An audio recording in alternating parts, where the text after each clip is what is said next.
Alrighty, welcome to another segment of NFT news. We're going to talk about the NFT bear market. Things are going down, but there's some good news regarding, hey, look, even though there's a bear market, there's still some very strong IP out of all the projects that there are in the market. There's some ones that you should really have an eye on because, like Amazon and eBay, these are the ones that are going to propel and stay afloat for a very long period of time. Yuga Labs, they have arguably three of the largest IPs ever in the NFT marketplace. That includes Meebits, Cryptopunks, and Bored Ape Yacht Club. They just recently went through an acquisition to get Cryptopunks and Meebits. This is massive because this is arguably the biggest IPs. This is like essentially in the comic book. Marvel owns the biggest IP for Spider-Man, Hulk, and all that. But imagine them owning DC Comics as well. When you think about comics, you think about either Marvel or DC, and then there's everything in between. Just imagine being like the Marvel of NFTs, right? And in this domain, even though there are Marvel NFTs via Vivi, just imagine having that much IP under your umbrella, right? And then again, always like being careful with everyone. Uh, NFTs were still in a very new marketplace. It's still very new, fresh, and there's always new scams and attacks. And a lot of people have been claiming to lose their NFTs in the. So it says right here, there's a report that 50% of NFT holders have lost access to their NFTs. Side note, this is from a survey of 1,000 correspondents. So it's not like the whole market, but still, 50% out of 1,000 people who were in this survey, I believe, lost their NFT somehow or got attacked or hacked. Just got to be very careful in that respect because for a fact that if you're on Discord, which you most likely are, then any of those links can be something very shady and it's not worth clicking on unless it's from the announcements directly. Never click something from a DM unless you know the person by heart. But yeah, you just got to be careful. Okay, so should we be worried about this bear market? Yes and no. I first want to say we've all been warned about this being pumped. So many NFT projects spawning out of existence, and there's just too much supply. And when you have too much supply, there's going to be, less demand for it. All right. And something that I really had a gut feeling, and I just kept an eye on it. But ever since the Alien Friends Frenzy, when that thing was really popping off, within that week, within that month, there were like two or three different projects that were kind of growing at the same time. There's like Crypto Moris, there's Little Lemon or Friends, Lemon Heads. And then after that, there were like a couple more, let alone uh, the build up to Invisible Friends, right? And the point is, what I'm trying to say here is that whenever there's a new project, of course, there's a lot of hype. But then after a week, there's another hype for another project, and then everyone FOMOs into that. So how many times can you really FOMO um, at one given week at a time, right? You can only do that so much, and people kind of maybe exhaust their capabilities in buying NFTs, and it just becomes very problematic in the long run. And we're seeing here in the data that, which I'll show you in later, from non-fungible, that there really is a tapering of NFTs being sold, not the number of like total volume, well, actually that too, but the number of sales. So maybe there's less interest. But the reason why I say it's also a good thing, or not to be worried in the long term, is because if you are actually doing your homework, or at least getting NFTs from very respective projects, for example, anything from Yuga Labs, VFriends, anything with strong utility. Um, Again, there's so many projects. I always talk about the same ones, but these are the ones that I genuinely enjoy from my perspective and I think provide a lot of value. Of course, there's other ones out there, and you just got to invest in the right ones that you actually believe is going to be good in the long term. For the most part, there's just too many to hold on to, and they're not building their IP, which is just the forefront of everything, at least right now. So the great NFT sell-off, should we be worried? There's been talks, again, from this article right here, which I'll put in the show notes, that the market has been going down. So the number of accounts buying and selling NFTs on a weekly basis has fallen to about 194,000, according to Non-Fungible, and the number of accounts hit a peak of 380,000 last November. Damn. So from 380,000 as the peak back in November down to 194 number of accounts buying and selling on a weekly basis, right? I mean, it doesn't show the whole picture. Maybe these people are just holding longer because, again, from what I'm saying before, this is saying on a weekly basis, but maybe people have bought so much NFTs that they can't buy anymore and they're tired of the FOMO and just really holding on or banking on the ones that they really believe are going to be well off in the future, right? So it was a crash grab in the very beginning. Now things are looking a bit stiffy, right? Some blue chip NFTs have declined as well. I was really surprised to see Cool Cats. I think it was around 10 or 11 Ethereum. It really dropped down to like 6ish Ethereum. Now it's up to 7.25 Ethereum, and I thought that was the whole reasoning behind like the war of like Russia and Ukraine, the NFT bear market or crypto market going down. There's a lot of blue chips going down, but again, with this acquisition of the Yuga Labs, which we'll get into later, of these Bored Ape Yacht Clubs, Meebits, and Cryptopunks, those have risen tremendously as well. So if we go to non-fungible, we see right here, going dating back from March of 2021, there were literally, 10,000, less than 10,000 sales back in April of last year, right? And then as we kind of progress to June, it goes up to 16,000 cells, and it really hits a spike. It really goes up. So we're talking about, from 16,000 to 20,000 to 64,000, all the way up to 110,000. And then in August of last year, it goes up to 187, 200,000 number of total cells on, again, this is on Ethereum, right? Of NFT cells, right? And then from there, it goes down, right? It goes down, goes down, goes down. And then once we hit September, it hits like a little, a huge spike actually. So from September all the way up to the end of September, really, there was like a huge spike, like 156,000 cells. But it was really in, right here, from what we're saying, within the confines of the year, that it peaked at 220,000 sales, and then it really has been dropping down now from October 16th of 2021 to present day, March 12th, March 13th. It's been sitting around like, between 10,000 and 20,000 cells. And that's like almost per day, by the way. So yeah, this is the number of cells on a daily basis I'm seeing right here, and it's really declined. It's kind of really interesting to see this data in front of your eyes. There's one thing to say, oh, there's a bear market, and then there's another thing to actually see what's going on within the confines of everything going, right? So either you can panic sell, hold on, believe in the ones that you already hold, or again, invest in the ones that you truly believe in. Like, for example, Meebits, Cryptopunks, Bored Ape Yacht Club. I know they're super expensive, I know, but these are very strong IPs. Why would there be an NFT acquisition? I mean, why does Sony own Spider-Man, right? Or some degree of it, like some percentage of it. I think it's like 50-50 between Sony and Marvel, who own the right to Spider-Man. IP is a very, very important, it must have been the biggest regret for Marvel to have Sony get some leverage for owning Spider-Man, which is a giant IP. I think for every movie that they make, they had to give 3%, some sort of royalty to Sony for every Spider-Man movie, right? And Sony gets to make their own movies too. And it's built in an actual physical contract, but IP is a big thing. And I think what Yuga Labs is doing is they're just creating the Marvel of the NFT world, having all this intellectual property. Man, this was a major, major acquisition. It has been undisclosed. We don't know how much they actually acquired them for. It could easily have been, maybe $1 billion.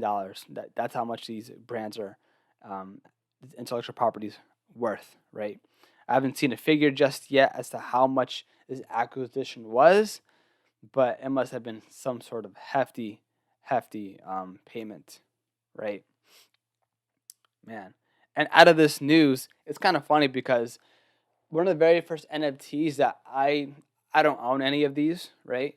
But one of the very first NFTs that I saw that I thought was cool was Meebits, and I was like, oh wow, like, this looks pretty darn cool for what it is, a 3D avatar. Because before I think it was like a 2D one. I forgot the name of it.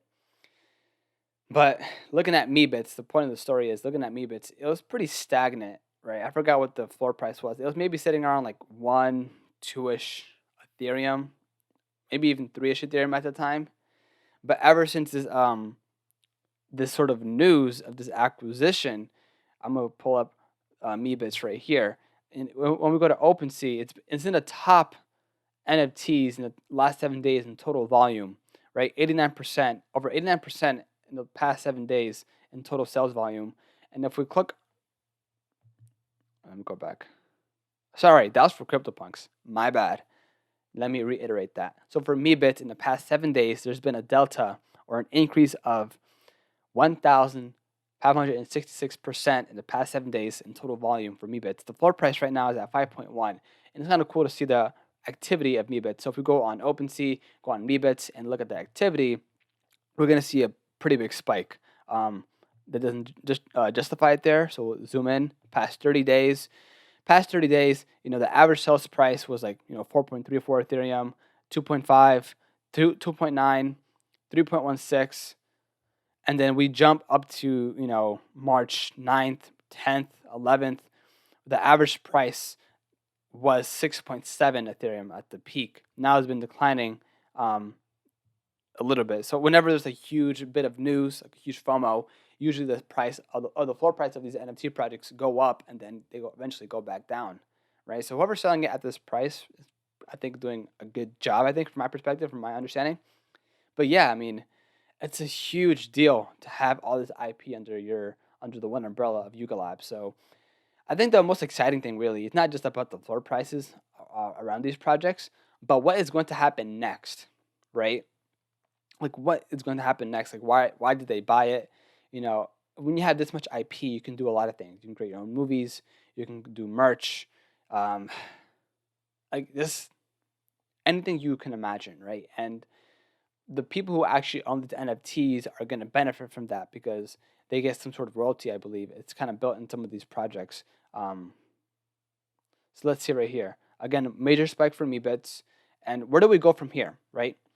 So from this article, it says, while the news is obviously a major win for Yuga Labs, Larva Labs has started that the team will continue to operate as an independent creator in the NFT space. So if you don't remember, Larva Labs was they did Meebits and CryptoPunks. Yuga Labs was for Bored Ape Yacht Club. So they're still going to continue because they have a really strong foundation, and I'm pretty sure they have a really strong team as well, right? Now for Yuga, excuse me. So for Yuga, man, let's kind of read this whole thing right here. It's kind of cool. The team has shared that the move secures rights from the broader NFT brands, copyright in the project's art, and other IP rights, along with 423 punks and 1,711 Meebits. Yuga has also stated that it will grant commercial rights to independent NFT owners, as they have with Bored Ape Yacht Club, allowing each NFT owner to create monetized opportunities around their respective NFT. Reports over the past months have floated rumors that VC firm Anderson Horowitz was exploring an investment in Yuga Labs that placed a value on the company at around $5 billion. Whatever the number is, it certainly has gone up after this recent acquisition, for sure, for sure. So if this VC firm was gonna acquire or thinking about making an investment, place around $5 billion, like the potential value of this company, and with this acquisition of Bored Ape Yacht Club, of CryptoPunks and Meebits, it can easily hit $6-7 billion as valuation to keep it a stack with you. Okay, let's talk about the problem of losing NFTs, phishing scams, Discord hacks, so on and so forth. This is not to scare you, but just to shed some light for anyone who is new. Again, there's so many reports, and I mean a lot of reports of like people having their stuff hacked, people losing their NFTs, bugs on OpenSea where they lose their stuff, and it's a real thing. And it's because we're so early in the market that things haven't been regulated, things haven't been fixed or patched, and we're going to continue seeing this until things get more, I guess, more mature, right?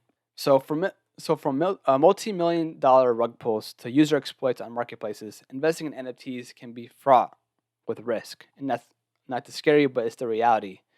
Of course, do your own research, be very careful in the space because people are out there trying to eat your lunch money or trying to get your lunch money. Man. So, for example, there's been a $2.2 million stolen in January through a phishing scam. I think this is the one that I made an episode on. Someone literally sold like $2.2 million worth of NFTs and then did not make a single tweet, not a single post on Discord, and man, that was bad. I think they eventually got caught, but it's hard to kind of find the owners or the founders of the NFT project because you're in Web 3.0. You have an undisclosed wallet with no, profile picture or anything like that. So it's hard to catch the people who are making these scams, right?